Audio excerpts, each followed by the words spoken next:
मंच पर उपस्थित परम आदरणीय स्वामी अवधेशानंद गिरी जी, परम आदरणीय डॉक्टर मुरली मनोहर जोशी जी, श्री अरुण माहेश्वरी जी, श्री अनंत विजय जी, सभागार में उपस्थित मेरे प्रिय और विचारक ऐसे भाइयों बहनों, आई रियली फील ओवरवेल्म्ड। कभी सोचा नहीं था ऐसा पुस्तक विमोचन कार्यक्रम मेरे लेखों का होगा।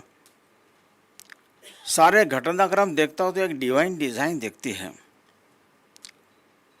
स्वामी जी के दर्शन करने की अभिलाषा कब से मन में थी, योग नहीं आ रहा था। आज इस कार्यक्रम के निमित्त दर्शन आशीर्वाद दोनों प्राप्त हो रहे, मैं सौभाग्यशाली हूँ। डॉक्टर जोशी भारतीय प्रज्ञा के मूर्धन्य प्रवक्ता है। उनका जाग रे नचिकेता जाग यह लेख मेरे आज भी स्मरण में है। प्रज्ञा प्रवास वैचारिक आंदोलन के पुरोधा रहे, मेरे पिताजी के सहकारी रहे हैं। हमारा पर्सनल मिलना बहुत कम हुआ है, परंतु इतने ज्येष्ठ चिंतक, कार्यकर्ता, नेता होने के बाद भी मेरे लेखों को पढ़कर उसके बारे में फ़ोन करके अनेक बार उन्होंने लेखों के बारे अपनी प्रतिक्रिया संतोष व्यक्त किया है, जो उनके मन का बड़प्पन है। ऐसे एक ज्येष्ठ व्यक्ति यहाँ पर इस कार्यक्रम के प्रमुख अतिथि के नाते आए हैं, इसका मुझे बहुत संतोष है। यह लेख एक पुस्तक रूप में प्रकाशित होना, इसके पीछे नमिता जी गोखले का ही मुख्य संकल्पना है, उनका ही परसुएशन है। नमिता जी का परिचय कराने का श्रेय प्रज्ञा को जाता है। प्रज्ञा मुझे पहली बार JLF में निमंत्रण, उन्होंने वहाँ बात करके भूमिका बनाकर एक संभव न होने वाली बात संभव हुई, इसलिए प्रज्ञा का भी यहाँ रहना खास महत्व का है। नमिता जी का भी इसलिए यहाँ पर संदेश बुलाया गया, वे स्वयं आने वाली थी। यानी अनेक प्रकाशकों से नमिता जी ने बात की, वाणी प्रकाशन की भी खोज उन्हीं की है, और आज पुस्तक का लोकार्पण हो रहा है। थैंक यू नमिता जी।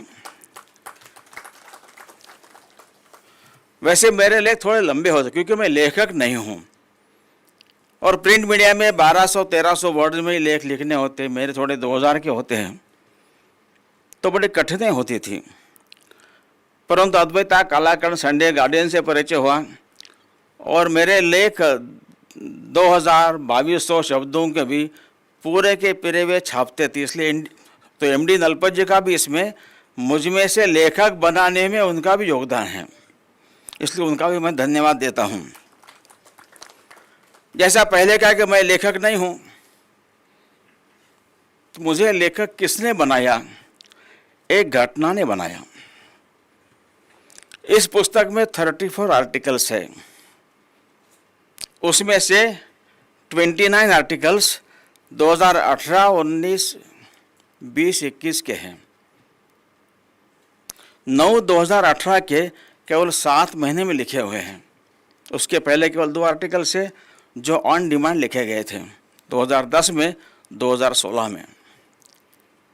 क्या हुआ?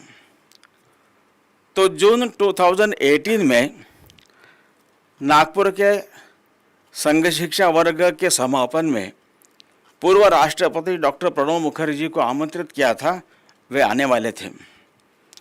वे RSS ज्वाइन करने वाले नहीं थे, वे संघ के कैडर को एड्रेस करने वाले थे। एक चिंतक है, बहुत लंबा उनका सामाजिक राजकीय जीवन रहा है, ऐसे व्यक्ति अपने विचार व्यक्त करने वाले थे, लेकिन इनका इतना विरोध हुआ, मेरे समझ में नहीं आ रहा था कि क्यों विरोध हो रहा है। वे संघ ज्वाइन नहीं करने वाले थे। वास्तव में उनको बारे में अच्छा सोचने वाले लोगों को आनंद होना चाहिए, हमारे आदमी को वहाँ बुलाया है, खरी खरी सुनाएगा। इसके बदले अनावश्यक इतना विरोध। तो this incident triggered me, prompted me to write an article. That was the first article. वो जो 29 आर्टिकल्स है उसमें से पहला आर्टिकल वो है जो मैंने स्वयं होकर लिखा है। अर्थात उनका इतना विरोध होने के 3 फायदे भी हुए। इनका इतना विरोध होने के बावजूद डॉक्टर मुखर्जी आए, प्रणव दा आए, क्योंकि इतना विरोध था तो मुझे लगा शायद कैंसिल कर सकते हैं। उन्होंने कहा इसका उत्तर मैं नागपुर जाकर दूंगा। तब लगा अब तो आने वाली पक्का।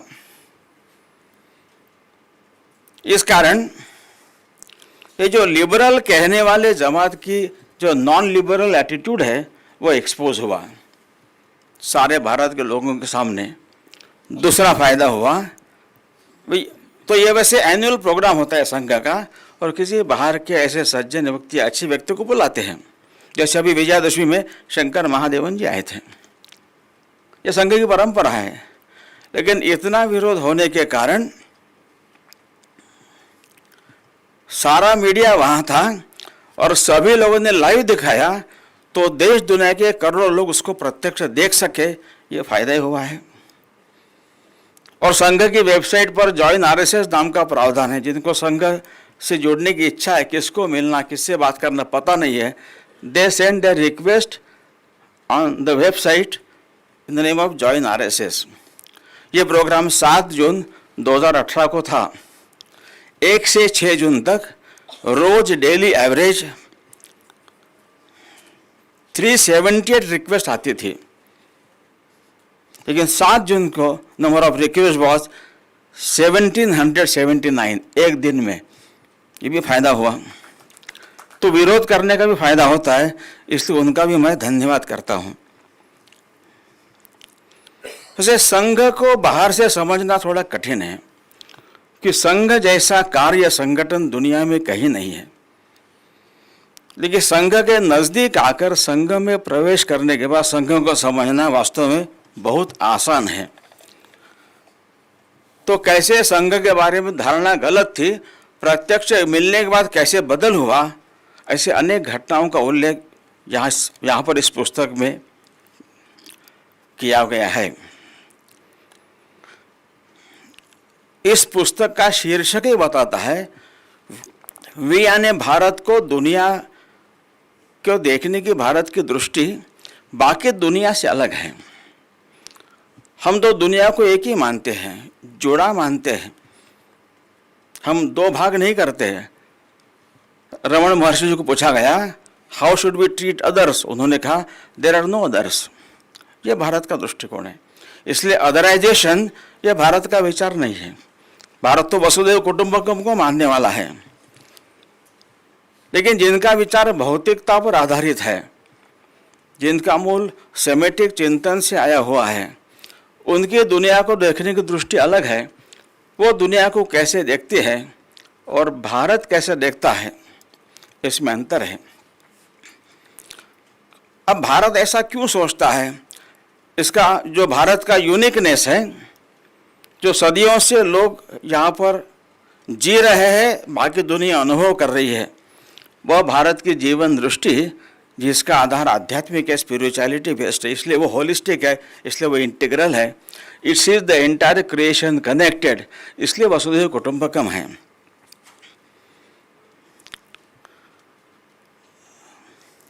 इसलिए ये सेमेटिक मूल के विचार से प्रभावित होकर जो अदराइजेशन की बात सोचते हैं, उनका वास्तव में विचार भारतीय नहीं है। इसलिए प्रणव दा को जिस कारण से विरोध किया गया, वह भी भारतीय वृत्ति नहीं है। भारत में तो अनेक लोगों को साथ बिठाकर चर्चा होती है। वादे वादे जायते तत्वबोध, ऐसा यहाँ कहा है। तो इनका जो वर्ल्ड व्यू वो फ्रैगमेंटेड है, इसलिए उनकी दृष्टि अलग है।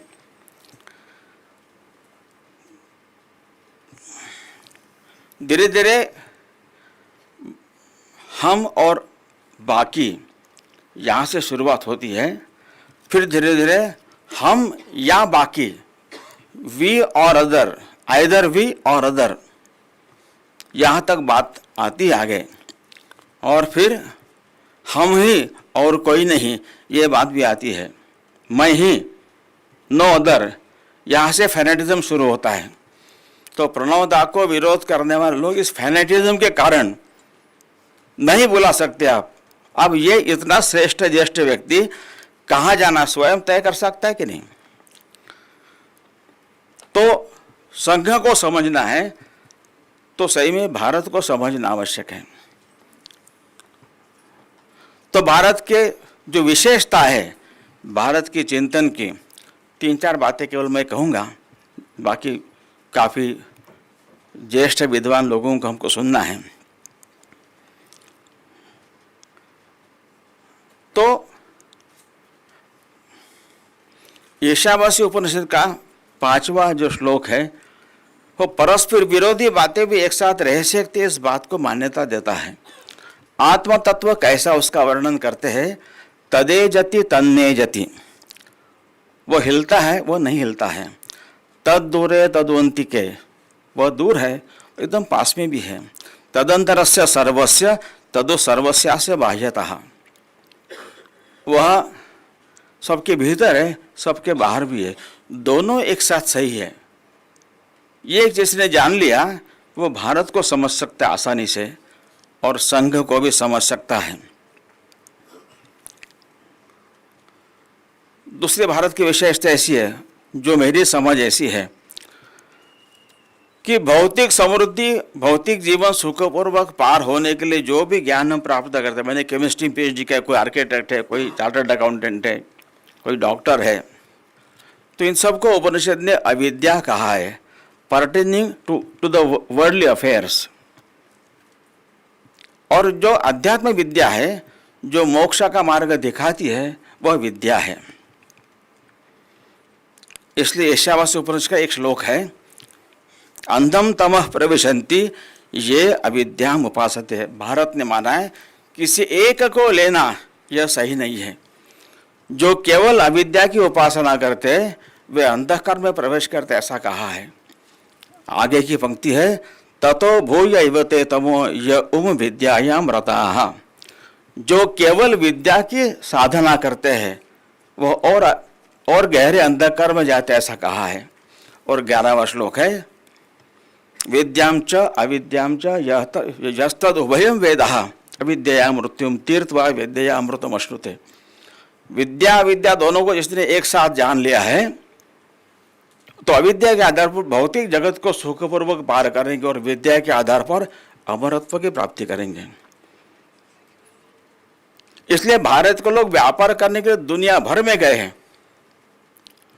उन्होंने कॉलोनी स्थापित नहीं की, लूटा नहीं, कन्वर्ट नहीं किया, वहाँ लोगों को गुलाम बनाकर बेचा नहीं, जो अरबों ने किया, यूरोपियों ने किया। यह भारत की दृष्टि है। भौतिक समृद्धि को नकारा नहीं है, केवल भौतिकता नहीं, ये बात कही है। इसलिए हमारे यहाँ भौतिक समृद्धि को अभ्युदय कहा है और मोक्ष को निःश्रेयस कहा है। धर्म की एक व्याख्या है, यतो अभ्युदय निःश्रेय सिद्धि स धर्मः। और एक महत्व की बात है जो भारत की विशेषता है, रविन्द्रनाथ ठाकुर ने कहा, वेलफेयर स्टेट ये भारतीय परंपरा कभी नहीं थी। Judiciary, foreign affairs, defence, security, ये विषय केवल राज्य राजा के पास होते थे। बाकी विद्या, स्वास्थ्य, व्यापार, उद्योग, मंदिर, मेला, यात्रा, इन सब के समाज की अपनी व्यवस्था थी। इसके लिए राजकीय कोष से धन नहीं आता था, इसके लिए समाज व्यवस्था करता था। टैगोर ने कहा, रविन्द्रनाथ ठाकुर ने, कि जो समाज राज्य पर कम से कम अवलंबित है वह स्वदेशी समाज है। एक पोल पर खड़ा तंबू है, खंबा टूटता है, तंबू धराशायी होता है, परंतु 4-5 खंभों पर खड़ा तंबू है, एक खंबा टूटता है तो तंबू का आकार बिगड़ेगा, लेकिन वो जमीन पर नहीं आएगा, तंबू खड़ा ही रहेगा और टूटे खंबे को फिर से खड़ा करने की सुविधा रहेगी। ये भारत की व्यवस्था थी। भारत का राष्ट्र मतलब समाज है, जो पश्चिम का नेशन स्टेट है वो अलग है। यहाँ राष्ट्र हमेशा स्वावलंबी रहा है, कभी राज्याधारित नहीं रहा है, क्योंकि वो स्वदेशी समाज है। इसलिए राजा यहाँ पर पराजित हुए, यहाँ पर परकीयों का राज्य आया, राष्ट्र हमेशा हमेशा अपराजित रहा है, इसलिए एक लंबा कंटिन्यूम हमको देखने को मिलता है। एक और बात कहकर मेरी बात मैं पूर्ण करूंगा, वो यानी उपासना धर्म, उपासना को रिलीजन कहूंगा मैं, धर्म को अंग्रेजी में धर्म ही कहते हैं, क्योंकि धर्म नाम की अवधारणा नहीं है। वहां पर इंग्लैंड में घी की अवधारणा नहीं है, आरती प्रसाद इन सब के लिए तो इंग्लिश में वही शब्द प्रयोग करने पड़ेंगे, आप अंग्रेजी ट्रांसलेशन नहीं कर सकते। धर्म का ऐसा ही है। तो उपासना मेरे अंदर के देवत्व को प्रकट करने के लिए भक्ति योग, कर्मयोग, ज्ञान योग, राजयोग, इनमें से किसी एक का, दो का, अनेक, ये सभी का उपयोग करते हुए अपने नैसर्गिक प्रकृति का नियमन करते हुए मोक्ष की तरफ आगे बढ़ना, यह उपासना है। और प्रत्येक व्यक्ति का यह उपासना का मार्ग, it can be varied composition of all this four मार्ग। एक ही करना ऐसा कभी नहीं कहा है। और धर्म वह है कि मैं छोटा करो और आंखें खोलो तो हम का दायरा बड़ा होता है, और जो हमारे नहीं वे भी हमको अपने लगने लगते हैं, उनके लिए करने का मन सहज होता है। वो करना, समाज को देना, एक्चुअली समाज को लौटाना, यह धर्म है। अभी हम सब लोगों ने कोरोना पैंडेमिक को देखा, अनुभव किया है। ये दुनिया भर में था, भारत के सिवाय सभी देशों में it was only the state machinery that was active in serving saving people. Bharat में राज्य कर्मचारियों ने, सरकारी कर्मचारियों ने खूब जी जान से काम किया है, लेकिन लाखों की संख्या में लोग बाहर निकले हैं। और भूकंप या बाढ़ के बाद जाकर सेवा करना यह अलग है। एक हाईली इन्फेक्शस बीमारी है, हाईली फैटल है, मृत्यु हो सकती है, यह जानते हुए भी लाखों लोग बाहर निकले। ऐसा केवल भारत में हुआ है। यह धर्म है। स्पिरिचुअलिटी से दे गॉट कनेक्टेड, मेरा अपना है, मुझे करना है। ऐसे खूब उदाहरण है, समय कम है, लेकिन यह भारत की विशेषता है। तो समाज को लौटाना धर्म कहा है। इस आधार पर एक सामाजिक पूंजी तैयार होती है। इस पूंजी के आधार पर हर व्यक्ति संपन्न समृद्ध बनता है। इसलिए विवेकानंद केंद्र की प्रार्थना में एक श्लोक है, जीवने यावत आदानम स्यात् प्रदानम ततोधिकम। जीवन में जितना हम ग्रहण करते उससे अधिक हम वापिस कर सके समाज को, यह हमारी प्रार्थना है। भगवान आप पूर्ण करो। और भारत स्वातंत्रता के बाद भारत के निर्माताओं के मन में यह धर्म की कल्पना स्पष्ट होगी, ऐसा मुझे इसलिए लगता है। लोकसभा में लिखा है धर्म चक्र प्रवर्तनाय, राज्यसभा में लिखा है सत्यम वद धर्मम चर, सुप्रीम कोर्ट का ध्येय वाक्य है यतो धर्मस्ततो जयः। और हमारे राष्ट्र ध्वज पर जो चक्र है धर्म चक्र है। Every small act of giving back to society gives a push to the wheel of dharma and it moves. चक्र घूमने के लिए होता है, यह चक्र ऐसे घूमेगा, यह कल्पना है। और इसलिए यह चारों बातें जो है ये भारत की विशेषता है। इनको समझेंगे तो भारत को अधिक हम आसानी से समझ सकेंगे, अपने जीवन में उसका हम पालन कर सकेंगे। परंतु इस भारतीय आध्यात्मिक विचार से जिनका संबंध नहीं आया है या रहा है या रखा नहीं है, वे बाहर के सेमेटिक मूल के विचारों से ज़्यादा प्रभावित है। तो धीरे धीरे उनका वी एंड अदर्स, वी और अदर्स, यही इसको फॉलो करने वाले स्वर्ग में जाएंगे, बाकी नरक में ही जाएंगे। ये विचार भारत में कभी नहीं था।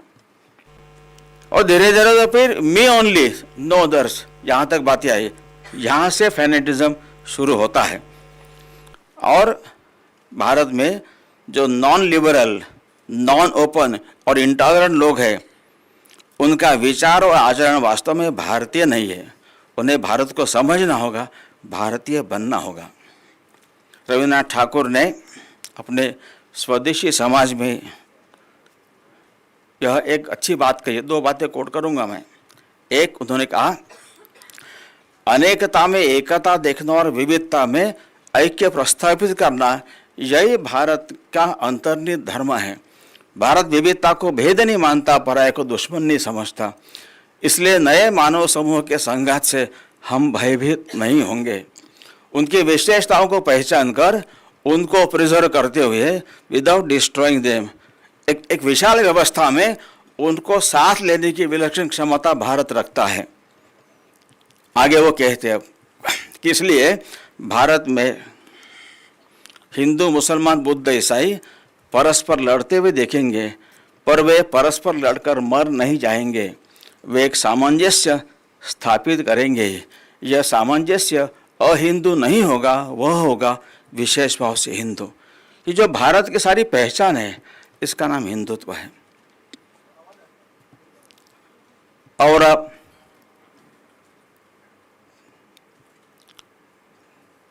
टैगोर ने कहा है, रविन्द्रनाथ ठाकुर ने, कि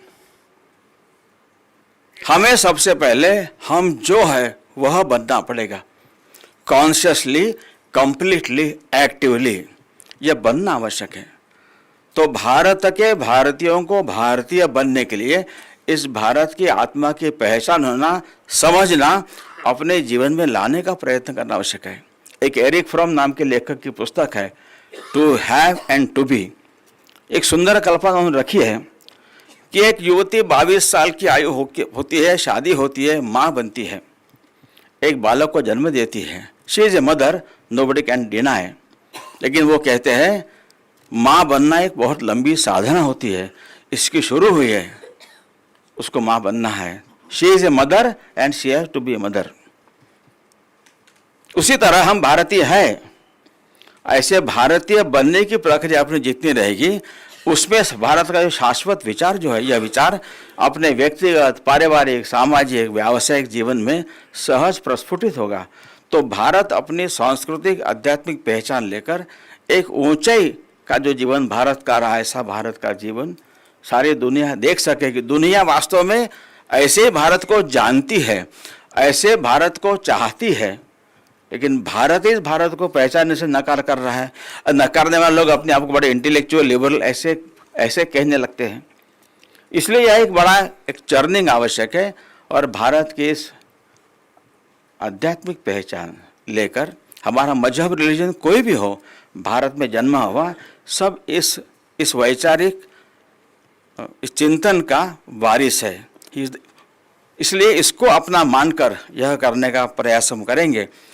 तो मुझे लगता है इस पुस्तक में इसके बारे में काफ़ी बातें ही है। तो ये लेखों का संग्रह, समय समय पर जैसे प्रश्न समाज में आते गए, एक अंदर से प्रेरणा जगी और मैं लिखता गया।